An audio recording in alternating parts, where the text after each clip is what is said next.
بسم اللہ الرحمن الرحیم۔ السلام علیکم ورحمۃ اللہ وبرکاتہ۔ نشین پر تشریف فرما صدر جلسہ محسن مرتواڑہ بانی مدرسہ دارالعلوم عمانیہ للمؤمنات جناب حضرت مولانا محفوظ الرحمان فاروقی صاحب، میرے بھائی امتیاز جلیل صاحب اسمبلی اورنگ آباد، جناب سید معین صاحب، ڈاکٹر عثمان قادری صاحب، انجم انعامدار صاحب جو مہاراشٹر کے مجلس اتحاد المسلمین کے کور کمیٹی کے اراکین ہیں، اور پربھنی کے مجلس اتحاد علماء اکرام، ذمہ داران پربھنی، میرے نوجوان ساتھیوں، میں سب سے پہلے مولانا محفوظ الرحمان صاحب فاروقی کا شکریہ ادا کرتا ہوں کہ انہوں نے مجھے آج کے عظیم الشان دارالعلوم عمانیہ للمؤمنات کے اجلاس عام میں شرکت کی دعوت دی، اور میں ساتھ ہی ساتھ مولانا کو اور ان کے تمام مدرسے کے ذمہ داروں کو مبارکباد پیش کرتا ہوں کہ الحمدللہ یہ مدرسہ برسوں سے کامیابی سے چل رہا ہے، اور ظاہر ہے اگر یہ کامیابی سے چل رہا ہے تو اس میں یہاں کے ذمہ داران اور شہر پربھنی کے تمام لوگوں کا تعاون حاصل ہے۔ میں کیونکہ یہ ایک مدرسے کا اجلاس عام ہے، میں زیادہ دیر آپ کے درمیان میں نہیں ٹھہروں گا، صرف چند باتیں کر کر اپنی بات کو ختم کر دوں گا۔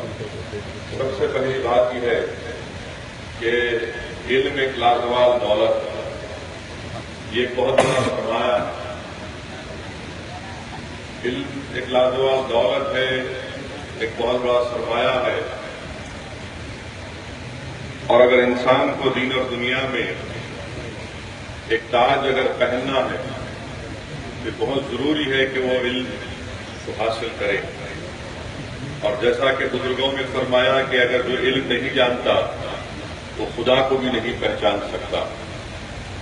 وہ علم کی ہی فضیلت تھی کہ حضرت آدم علیہ السلام کو ملائکہ پر فضیلت دی گئی اور آپ کو مسجد ملائکہ قرار دیا گیا۔ قرآن کریم میں ہم کو بتایا گیا کہ عالم اور جاہل برابر نہیں ہو سکتے، اور یاد رکھیے کہ علم ایک نور ہے اور جہالیت ایک ظلمت ہے۔ علم کی نور کی وجہ سے زمانے کی جہالیت، زمانے کے اندھیرے یہ تمام چھٹ جاتے ہیں، اور جو لوگ علم حاصل کرتے ہیں اور جو علم حاصل کرنے کے بعد قابل ہوتے ہیں، انہی لوگوں کو زندگی میں منزل مقصود تک وہ پہنچ جاتے ہیں، منزل مقصود ان کو حاصل ہو جاتا ہے۔ اللہ کے رسول صلی اللہ علیہ وسلم نے ارشاد فرمایا حدیث شریف میں کہ جو شخص، جو لڑکا یا لڑکی علم حاصل کرنے کے لیے نکلتے ہیں، اللہ سبحانہ و تعالیٰ ان لوگوں کے لیے جنت کا راستہ آسان بنا دیتا ہے۔ جو لوگ علم حاصل کرنے کے لیے نکلتے ہیں، حدیث شریف میں آیا کہ رحمت اللہ علیہ صلی اللہ علیہ وسلم نے ارشاد فرمایا کہ اللہ سبحانہ و تعالیٰ کی جو مخلوق زمین اور آسمان میں ہے، سمندر کی مچھلیاں، اس زمین پر رہنے والے یہ چونٹیاں، یہ تمام علم حاصل کرنے والوں کے لیے دعا کرتے ہیں، اور جو لوگ علم حاصل کرنے کے لیے نکلتے ہیں، چاہے وہ طلباء اور طالبات ہی کیوں نہ ہو، ملائکہ ان کے پیروں کے نیچے اپنے پر کو اٹھا دیتے ہیں، اس لیے کہ وہ علم حاصل کرنے کے لیے راستے پر نکلا۔ میرے عزیز دوستوں اور بزرگوں، علم کی بہت بڑی اہمیت ہے، فضیلت ہے دین اسلام میں، اور رسول اللہ صلی اللہ علیہ وسلم کی سنت کا اگر ہم مطالعہ کریں گے، بلکہ اگر ہم تاریخ اسلام کا یا علماء کرام کے بصیرت افروز کتابات کو یاد کریں گے تو ہم کو کیا بتلایا گیا؟ ہم کو یہ بتلایا گیا میرے عزیز دوستوں اور بزرگوں کہ انبیاء کے وارثین کون ہیں؟ انبیاء کے وارثین علماء ہے، اور ہم کو یہ بتایا گیا شریف میں آیا کہ رسول اللہ صلی اللہ علیہ وسلم نے ارشاد فرمایا کہ میری امت کے علماء بنی اسرائیل کے انبیاء کے برابر ہیں۔ مقام وہ نہیں ہے مگر علم کے اعتبار سے۔ علماء اکرام نے بتایا کہ انبیاء اپنی وراثت میں کوئی دینار دولت چھوڑ کر نہیں گئے، وہ علم چھوڑ کر گئے۔ اور احیاء علوم الدین میں امام غزالی رحمۃ اللہ علیہ نے حدیث شریف لکھتے ہیں کہ اللہ کے رسول صلی اللہ علیہ وسلم نے ارشاد فرمایا کہ جو لوگ صرف اس لیے علم سیکھتے ہیں تو دوسروں کو علم سکھائیں گے، ان کو 70 صدیقوں کے برابر اجر اور ثواب دیا جائے گا۔ قرآن کریم میں اللہ سبحانہ و تعالیٰ اپنے حبیب محمد مصطفیٰ صلی اللہ علیہ وسلم سے کیا کہہ رہا ہے، کیا فرما رہا ہے کہ آپ مجھ سے علم کی زیادتی طلب کریں۔ اللہ سبحانہ و تعالیٰ رسول اللہ صلی اللہ علیہ وسلم سے یہ نہیں فرما رہا ہے، یہ نہیں کہہ رہا ہے کہ دنیا طلب کرو، بلکہ کہہ رہا ہے کہ آپ مجھ سے علم کی زیادتی طلب کریے۔ میری اللہ سے دعا ہے کہ اللہ سبحانہ و تعالیٰ ہم تمام کو توفیق دے کہ ہم اپنے علم کو حاصل کریں، اور اس علم میں اضافہ اللہ ہم سے کرائے تاکہ ہم دین اور دنیا میں سرفراز ہو سکیں۔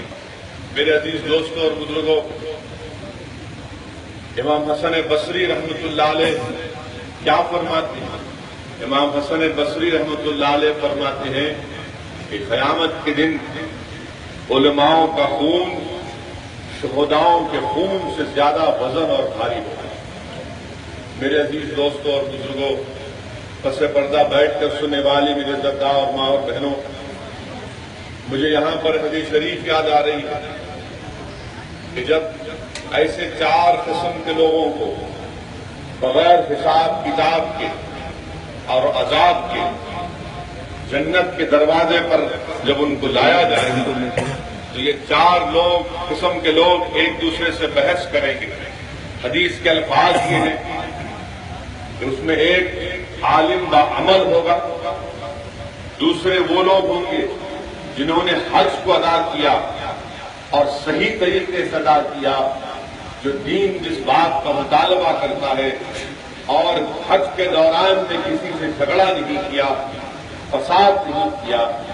تیسرے وہ لوگ جو ایک تاجر ہے جس نے حلال کی کمائی اور اس کمائی کے ذریعے اس نے خیر کے کام میں اس کو استعمال کیا۔ چوتھا وہ لوگ جو اللہ کی راہ میں شہید ہو گئے۔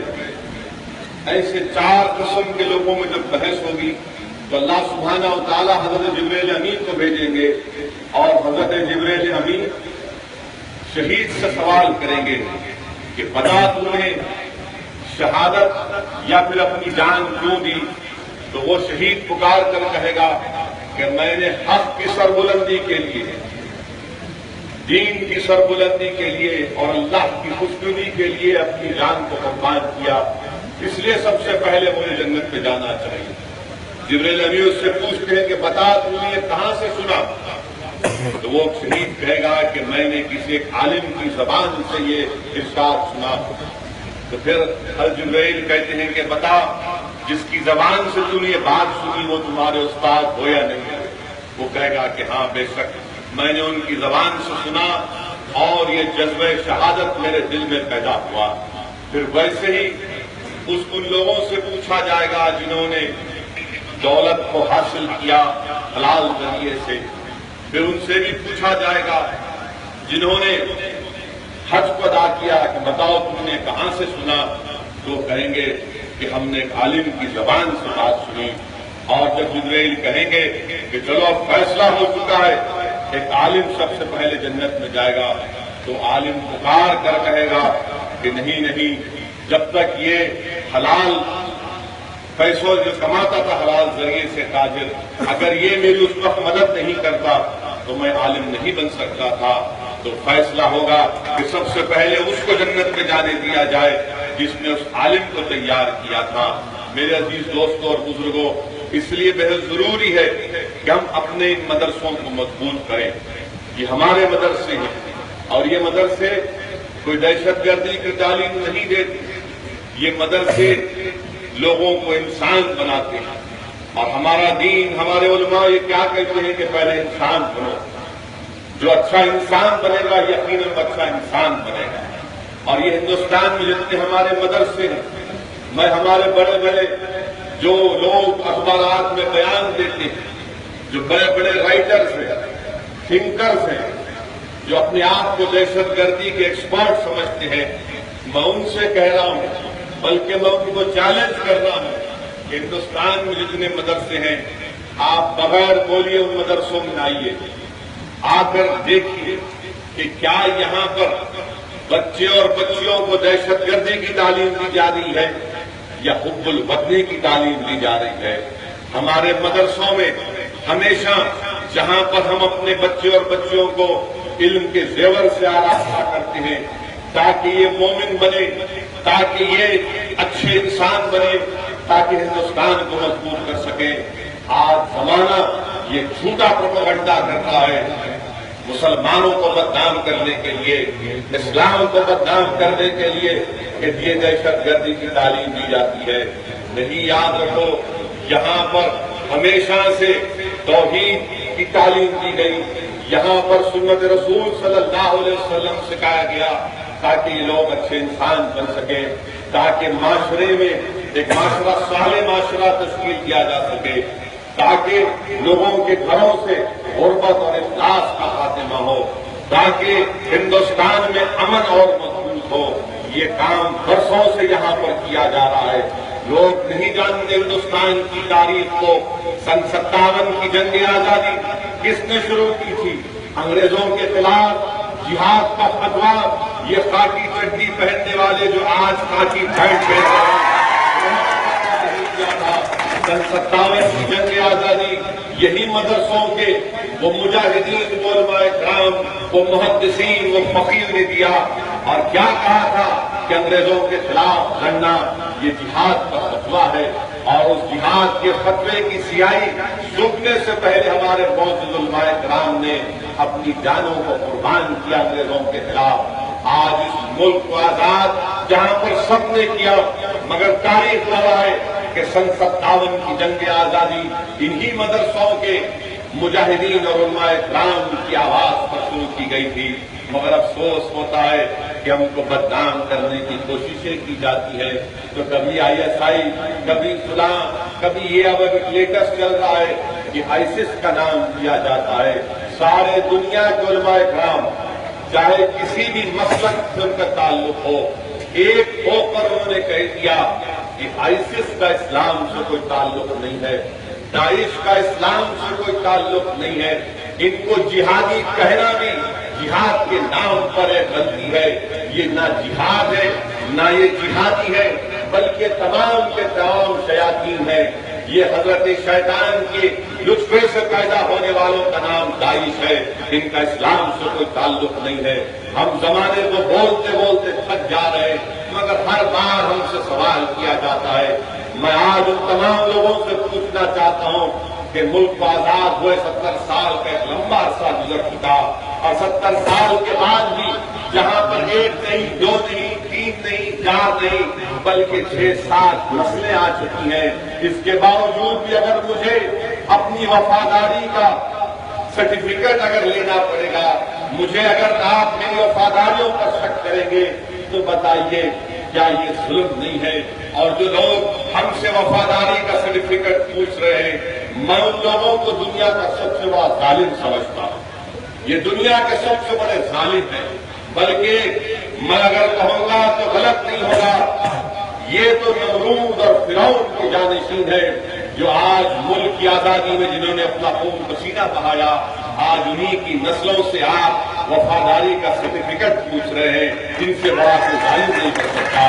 بہرحال میرے عزیز دوستوں اور بزرگوں، یہ مدرسوں کو مضبوط کرنا ہم تمام کی ذمہ داری ہے. اور فقہ کی مشہور کتاب ہدایہ کے، اگر میں غلط نہ کہوں، علماؤں کی محفل میں اس کے جلد اول میں شروع میں حدیث شریف لکھی گئی کہ اللہ کے رسول صلی اللہ علیہ وسلم نے فرمایا کہ جو لوگ علم سے زندہ ہوتے کبھی نہیں مرتے، جو لوگ علم سے زندہ ہوتے کبھی نہیں مرتے. آج کئی سو سال گزر گئے، امام اعظم ابو حنیفہ کا وصال ہو گیا، امام شافعی ہمارے درمیان میں نہیں ہے، امام احمد بن حنبل ہمارے درمیان میں نہیں ہے، امام مالک رحمۃ اللہ علیہ ہمارے درمیان میں نہیں ہے، جن کے امام دار الہجرت کہا جاتا ہے۔ آج یہ امام احمد بن حنبل آج یہ تمام ہمارے درمیان میں نہیں ہے، مگر یہ آج زندہ کیوں ہے؟ اپنے علم کی وجہ سے زندہ ہے۔ کیا دنیا میں جتنے مدرسے ہیں ہندوستان بر صغیر میں، وہاں پر امام اعظم ابو حنیفہ کا جو فقہ ہے، حنفی فقہ، اس کو پڑھایا جاتا ہے۔ وہ ہدایہ کی حدیث شریف جس میں اللہ کے رسول نے فرمایا کہ جو علم سے زندہ ہوتا ہے کبھی نہیں مرتا۔ یہاں پر مجھے امام احمد بن حنبل رحمۃ اللہ علیہ کے وہ تاریخی الفاظ یاد آ رہے ہیں کہ امام احمد بن حنبل رحمۃ اللہ علیہ ہمیشہ اپنے ساتھ ایک کتاب اور قلم کو رکھتے۔ جب آپ ضعیفی میں آ گئے تو آپ کے ساتھ رہنے والوں نے آپ کو سوال کیا کہ اے امام بن احمد حنبل، آپ یہ کتاب اور قلم اپنے ساتھ کیوں رکھتے؟ تو امام احمد بن حنبل رحمۃ اللہ علیہ نے ایک تاریخی جواب کیا، اور کیا کہا؟ آپ نے کہا کہ میری ہمیشہ یہ خواہش رہتی ہے کہ اگر میں کسی کی زبان سے کوئی اچھی بات سن لیتا ہوں جس میں حکمت ہے تو میں ضرور اس کو اپنی کتاب میں لکھ لیتا ہوں، چاہے وہ الفاظ اگر چھوٹے بچے کی زبان سے سناتا ہو، اور میں یہ عمل اس وقت تک کرتا رہوں گا جب تک کہ میں قبر میں جا کر نہیں سو جاؤں گا۔ اور اسی لیے آپ اور ہم تمام زندگی کے طالب علم، یہ نہیں ہے کہ کوئی یونیورسٹی سے پڑھ کر نکل گیا، کوئی مدرسے سے پڑھ کر نکل گیا، بلکہ یاد رکھیے زندگی پورے بہت بڑی یونیورسٹی ہے، اور ہم کو سیکھنے کی ضرورت ہے۔ جہاں اچھائی ہوگی ہم اس کو لیں گے، سمجھیں گے، جہاں برائی ہوگی ہم اس کو روکیں گے، برائی کا خاتمہ کریں گے۔ اور اگر ہم یہ تمام عمل کو چھوڑ دیں گے اور یہ سمجھیں گے کہ نہیں میں نے سب کچھ سیکھ لیا، یاد رکھیے وہ انسان یہ کہتا ہے کہ میں سب کچھ سیکھ لیا، سب میرے پاس ہے، اس سے بڑا غرور و تکبر کرنے والا کوئی شخص نہیں ہوتا۔ اسی لیے علم کو حاصل کرنا ہے تو ضروری ہے کہ انسان اخلاص کو اختیار کرے، ہیوملٹی کو اختیار کرے، ہمبلنس رہے، اور ہمیشہ اس علم کو حاصل کرنے کے لیے اپنے بزرگوں کے پیروں کے پاس بیٹھ کر جو علم حاصل کرے گا وہی علم اس کے سینوں میں رہے گا۔ جو غرور و تکبر کرے گا اس کے پاس کوئی علم رہنے والا نہیں ہے۔ میں امید کرتا ہوں کہ اس مدرسے سے طلباء اور طالبات جو علم حاصل کر رہے ہیں یقیناً وہ نکل کر زمانے کی اور معاشرے کی برائیوں کا خاتمہ کریں گے، ایک صالح معاشرے کو تشکیل دیں گے۔ یقیناً اس میں مولانا محفوظ الرحمان صاحب کی برسوں سے محنت اور جستجو رہی ہے، اور انشاءاللہ تعالی جو کام آپ نے یہاں پر شروع کیا ہے، میں اللہ سے دعا کرتا ہوں کہ اللہ سبحانہ و تعالیٰ اس مدرسے کو جو مشکلات ہیں اللہ اس میں آسانی پیدا کرے، یہ مدرسہ اور مضبوط بنے۔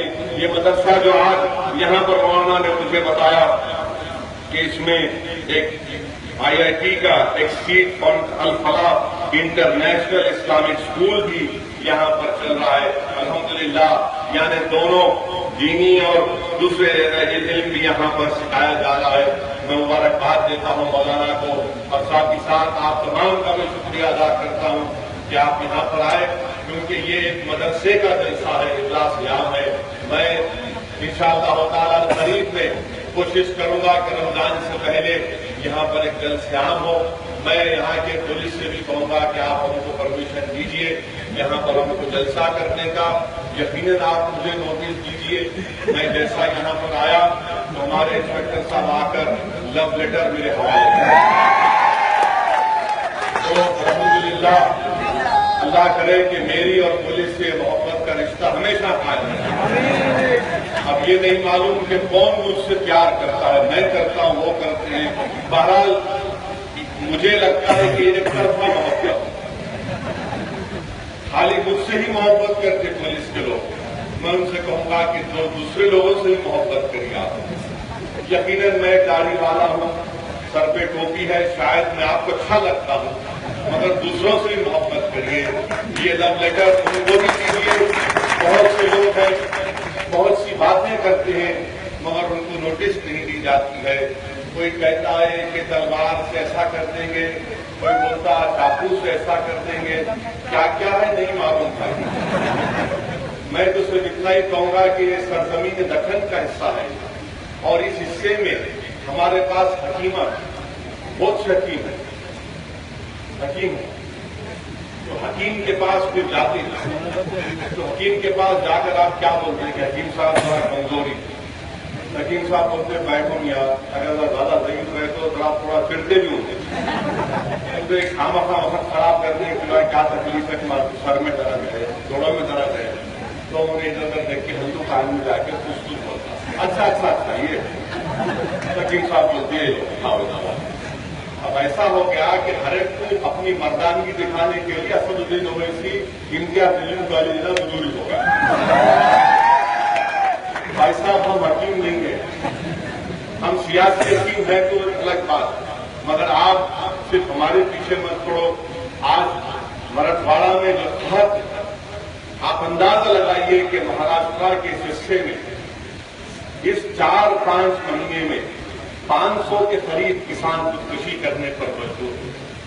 میں تو مولانا سے پربھنی کے مرٹھواڑہ کے ذمہ داروں سے کہوں گا کہ آج ضرورت اس بات کی ہے کہ ہم ان تالابوں کے پیٹوں میں جائیں جو سوکھے ہو چکے ہیں، وہاں پر جا کر نماز استسقاء کا انتظام کریں۔ اور مجھے پورا یقین ہے کہ ہمارے جید علماء کرام اور یقیناً مرٹھواڑہ کی سرزمین میں سے بہت سے اہل دل ہیں، اگر وہ ہاتھ اٹھا کر اللہ کی بارگاہ میں ہاتھ اٹھائیں گے اور رسول کریم صلی اللہ علیہ وسلم کا واسطہ دیں گے تو یقیناً جو تالاب آج سوکھ گئے ہیں، تڑپ گئے ہیں، جس سرزمین پر آج بے زبان جانور پریشان ہے، انسانیت مخلوق پریشان ہے، یقیناً اگر اہل دل اپنا ہاتھ اٹھا کر اس نماز استسقاء میں دعا کریں گے تو یقیناً اللہ کی رحمت جوش میں آئے گی اور انشاءاللہ تعالیٰ وہ تمام تالاب بھریں گے۔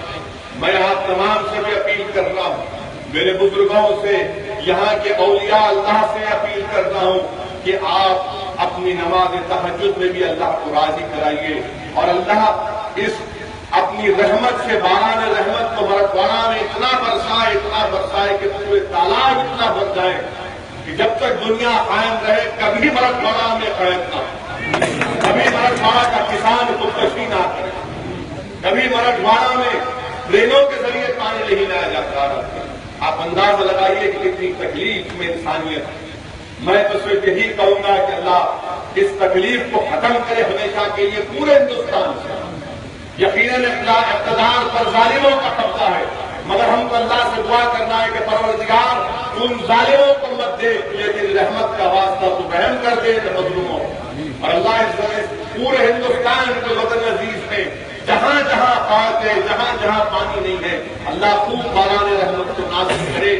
آج ہم کو اور آپ کو دعا کرنے کی ضرورت ہے، نماز استسقاء کا انتظام اور اہتمام کرنے کی ضرورت ہے، اور دنیا کو ہم بتائیں گے کہ انشاءاللہ تعالی جن کو تم غدار اور جن سے تم وفاداریوں کا ثبوت دے رہے ہو، یاد رکھو جب یہ ہاتھ اٹھے گے اللہ کی بارگاہ میں اور اللہ ہماری زبانوں سے، ہمارے اولیاء اللہ کی زبانوں سے، ہمارے اہل دل کی زبانوں سے جب یہ الفاظ نکلیں گے، اللہ یہ تیرے ہاتھ تیرے سامنے بھیک مانگ رہے، تجھے ان ننھے ہاتھوں کا واسطہ جنہوں نے مکہ کی سرزمین میں دعا کی، وہ تمہیں بارش کو نازل کیا، زمانہ دیکھ لے گا کہ انشاءاللہ تعالی مرٹھواڑہ میں بارش اللہ نازل کرے گا انشاءاللہ تعالی۔ اور ہم کو اور آپ کو ان تمام لوگوں کی مدد کرنے کی ضرورت ہے جو آج پریشان ہیں، آپ ان کی مدد کریے، جس طریقے سے آپ عمل کر سکتے ہیں ہم کو مدد کرنے کی ضرورت ہے۔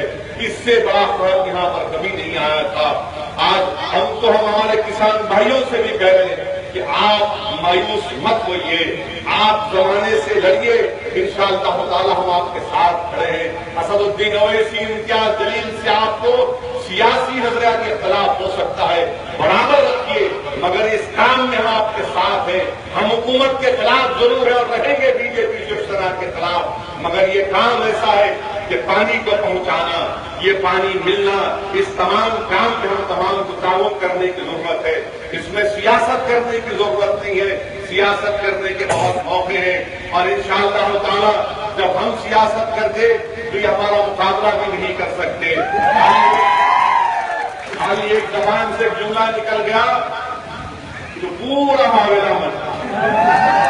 میں اور کچھ نہیں کہہ سکتا، صرف اتنا ہی کہوں گا کہ آپ لوگ اپنے اپنے مدرسوں کا آباد رکھیے، مدد کریے، اچھے انسان بنیے میرے بھائی، اپنے معاشرے کی برائیوں کا خاتمہ کریے. یہی چند گزارشات مجھے اخلاص کے ساتھ آپ کے سامنے رکھنا تھا.